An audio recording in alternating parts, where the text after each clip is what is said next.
Happy Sunday, everyone. Welcome to season 2 of the Infuse You podcast. My name is Teresa, and I am your host. The goal of this podcast is to help women and young girls fill up their cups. Oftentimes, we are so focused on supporting and helping others that we forget to take care of ourselves as well. I would also like to educate and share my real life experiences in hopes that it gives others the courage to keep smiling no matter how hard life gets. July is Bereaved Parents Awareness Month, and I'm live today with our special guest, Kamisha Allen. I'm going to share a little history about Bereaved Parents Awareness Month, and then we're going to get into the conversation. So, Bereaved Parents Awareness Month, for those of you that may not be aware, it is observed every year around the world in the month of July. For a lot of people, it can be very difficult to talk about openly about their grief. Many of them feel it's too personal or too private and they don't want to share.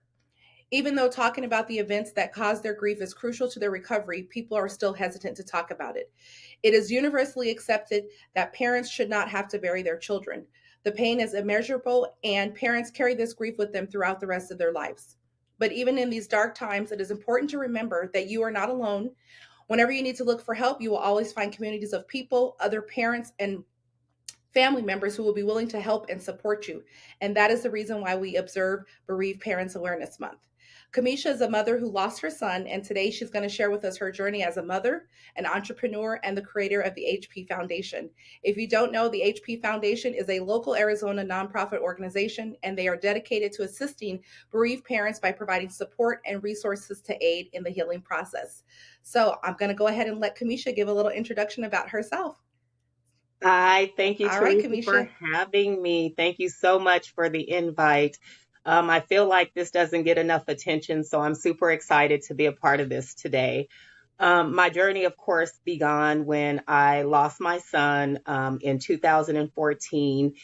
He went out, typical summer, he went out to the river to go tubing with his friends, and that summer he didn't make it home. So, of course, I was devastated behind that, and I had to just do something about that. So, of course, I jumped into gear because my grief was so heavy.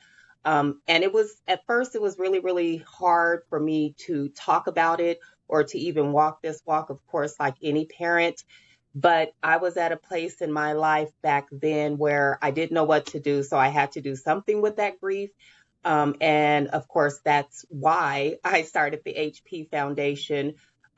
Before that, I was in the financial aid arena for different colleges across Phoenix, and then sort of kind of just talking to my students and talking to parents who actually lost their kids as well, just a handful of them.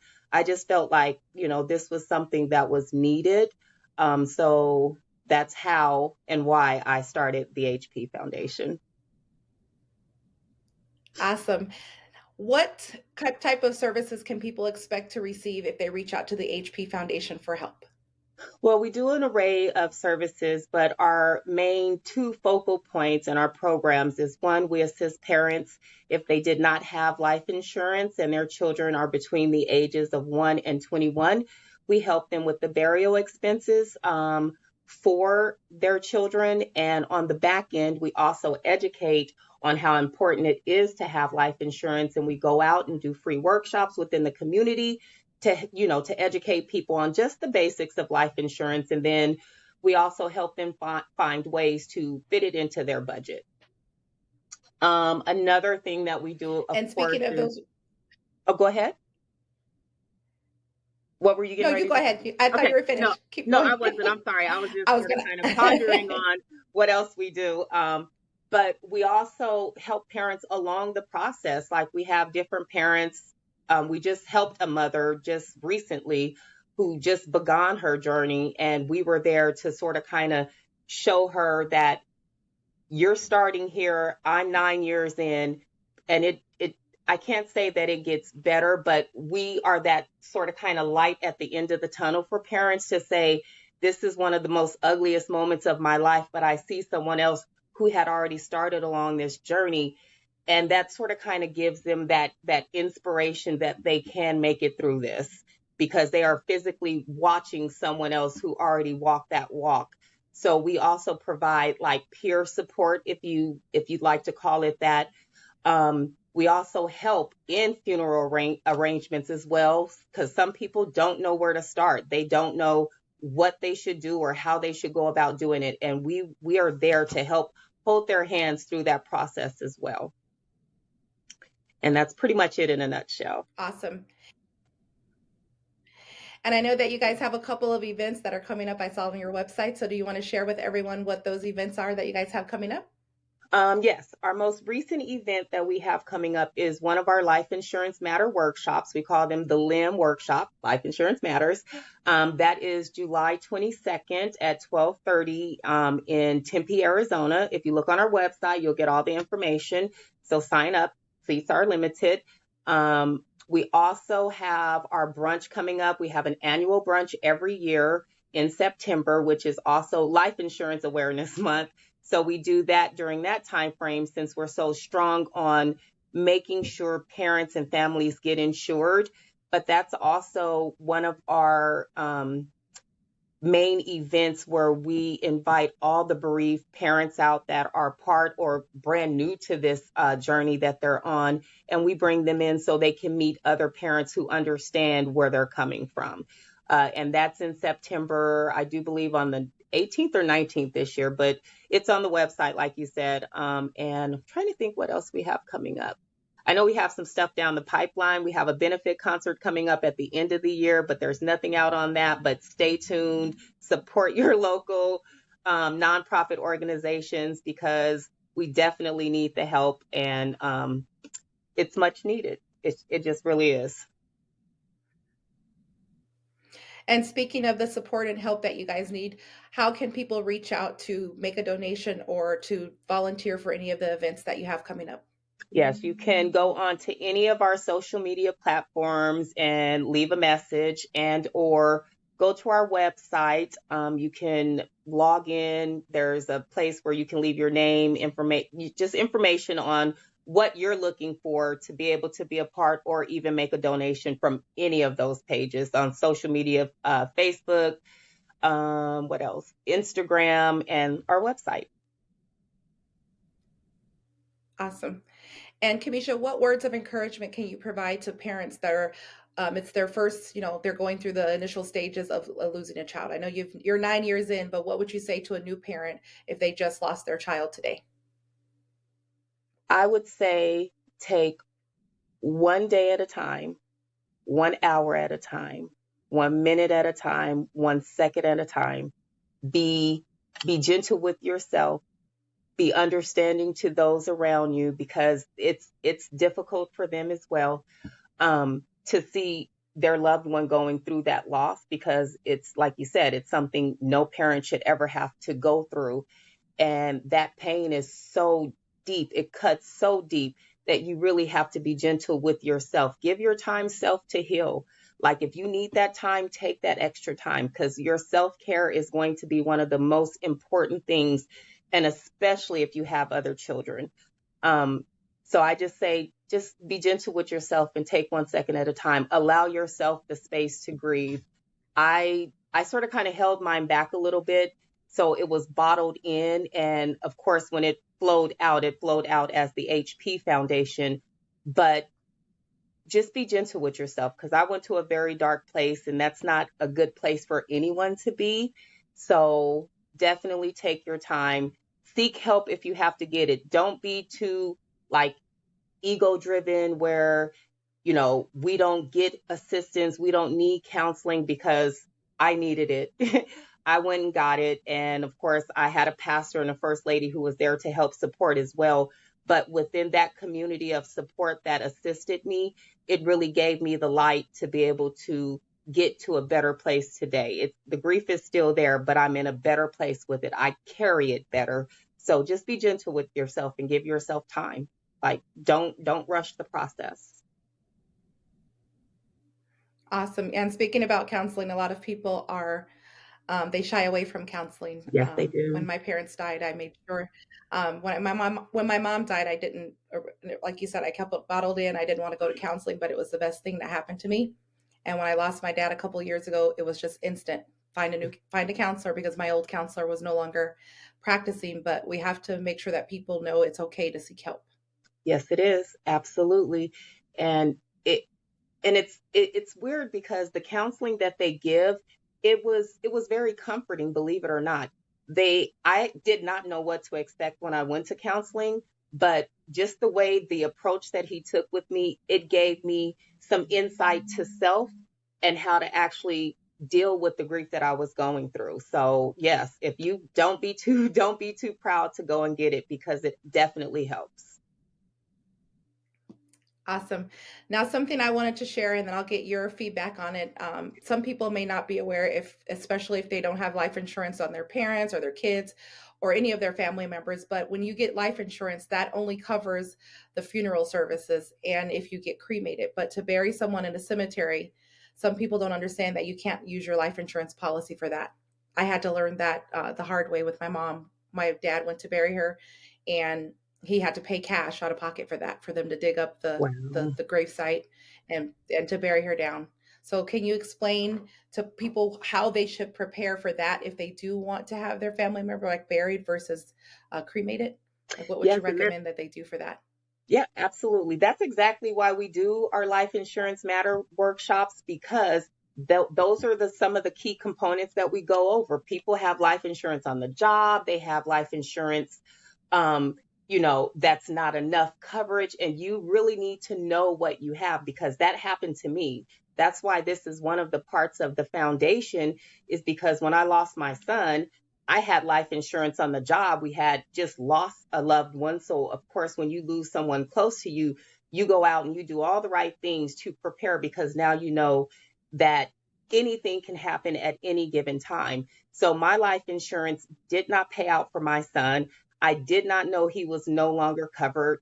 There was some loopholes. So, it's very important to know what kind of coverage you have and to make sure you have the right coverage where your family, friends, your loved ones, they don't have to stress when they have to lay you to rest. Like that is very important because they're already grieving and they shouldn't have to grieve and have the stress of a financial burden put on them because of the loss. So it is very, very important to know what you have. Read. If you don't understand, bring it to somebody, bring it to someone like us here at the foundation, because I actually went out and went through all the process to become a licensed life insurance. I don't sell it. I never wanted to do that, but I did that so I can understand life insurance better and have that understanding while I'm standing up there helping in the workshops with some of our licensed agents, but to have that understanding to be able to assist parents and anyone who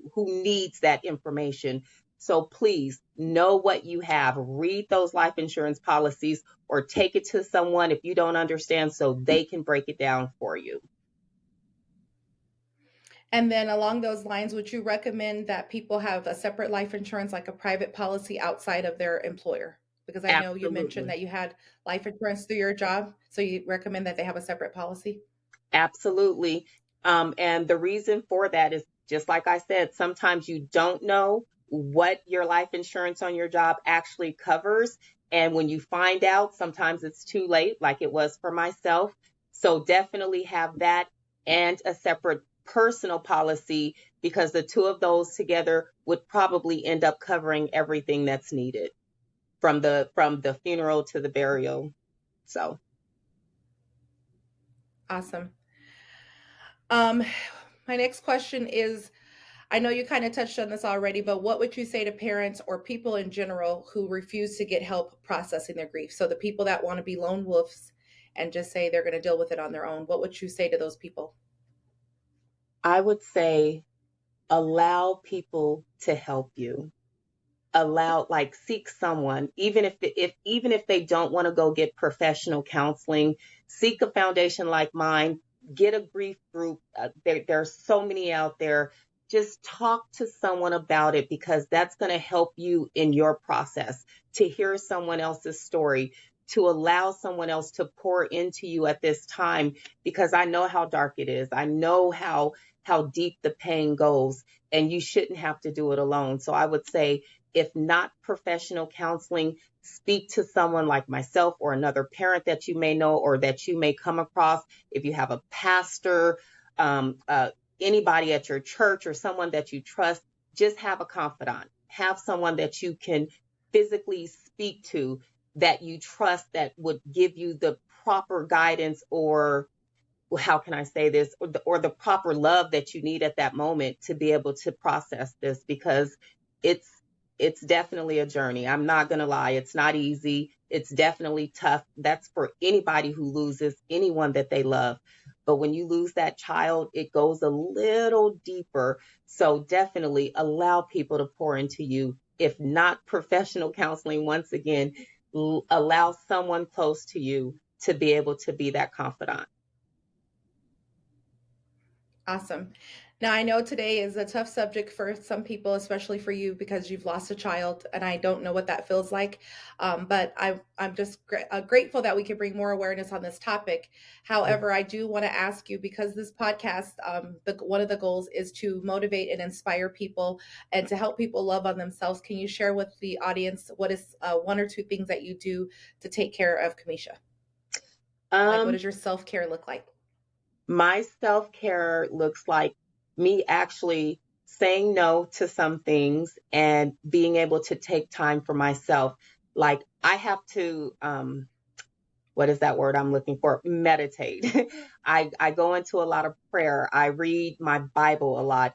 That's how I take care of myself. I keep myself full of positivity, positive things. I try to listen to positive music, things that are going to keep me lifted up and not keep me stuck where I'm at.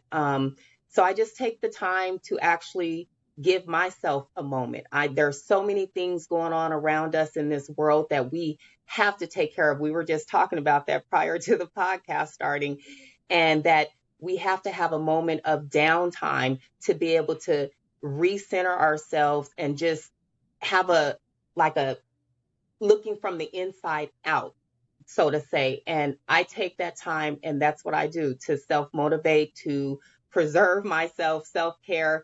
I'm big into taking a moment for myself now. I wasn't always like that, but I do it now.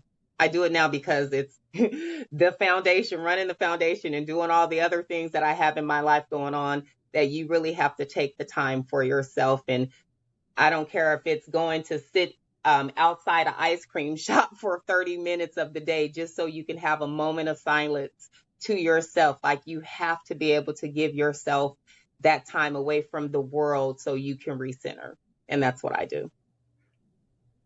Thank you for sharing. And then, what are some things other than this amazing foundation that you've created for parents that are going through the grieving process? What other things do you do to inspire people in your community, or just people in general, people in your family? Um, I guess I would say I'm that, like, the person that's always going to give that compliment. I'm the person that's always going to throw you a smile, or I can read the room, and the energy is so real that you can like tell when someone's going through something. And I just always like to motivate and encourage and uplift those around me. Everybody doesn't receive it the same, but that's the energy that I give. So that's why I have to keep myself full of positivity, because that's what I like to give out to those around me, to the people I love, even to strangers. Like I've met strangers who they just look like they were having a bad day, and give them a compliment, and that turns their day around sometimes. And you can see them light up, and that's what I like giving in the world. And I wish it was more people. I know you do that because you light me up. I remember when we first met, it was a beautiful moment. I was like, oh, she's a dancer. I love her.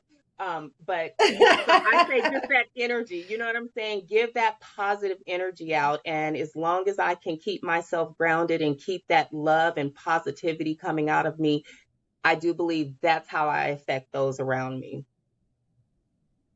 Yeah, I always tell people that we can't give from an empty cup. So we have to fill ourselves up first before we can give to others. Amen. You got it. Yes. All right, Kamisha, is there anything else that you want to share with the world while you have your time here? This is going to be posted on all social media platforms. It's going to be on YouTube. So anybody that's watching, what else do you want to share? Is there anything else you want to leave them with before we close out? Absolutely. I would just say support your local nonprofit organizations. I'm going to say support the HP Foundation, and that's because it's in the heart. It's the heart of the community. When something hits a parent that's so deep and so like, it can be very dark, trust me. And that's where you want to start building. That's where you want to start giving that love back, is in the heart of the community. Because if you can touch a parent and keep them positive and keep them strong and keep their mind right, their mental, they're going to give that to their children, who then go into this world and do either positive things or negative things. So please support your local nonprofit organizations, because they need you, and they need you to show up, because they can't do it alone. They actually need the community's help to help others. So that is my shameless plug for the HP Foundation and other local nonprofit organizations. Find something to believe in and give to it. Awesome. Thank you so much, Kamisha. Today we talked about bereaved parents and the resources available to help them during this most difficult time. Kamisha shared some great information, and I hope that this interview was helpful for you. I would like to thank everyone that joined this live broadcast. Well, we didn't have anybody live, so I don't want to thank anybody, but I know you guys are going to watch the replay, so I'm just going to keep it 100. But we appreciate all of the people that have shared and invited people to join. And even though there's nobody here with us live, we're going to still get the message out and spread the word for the resources that the HP Foundation has to offer. Kamisha, thank you so much for being my special guest today. I very much appreciate it very much. And all of you guys that are watching this replay, you can follow the HP Foundation on Instagram at _HP_Foundation, and on Facebook under the HP Foundation. And as we kick off season 2 of this podcast, I want to thank everyone that supported me on season 1 for listening, sharing, commenting, sending messages. And I'm super excited about what season 2 has to bring. Next week, tune in. We're going to get into the history of a Black woman's hair and how it has impacted the way that we are received. I'm very excited for that. So stay tuned for that. You have been listening to the Infuse You podcast. I hope that something that was said today will help you along your life journey. Until next time, continue to do you, be you, infuse you, and be blessed. Toodles.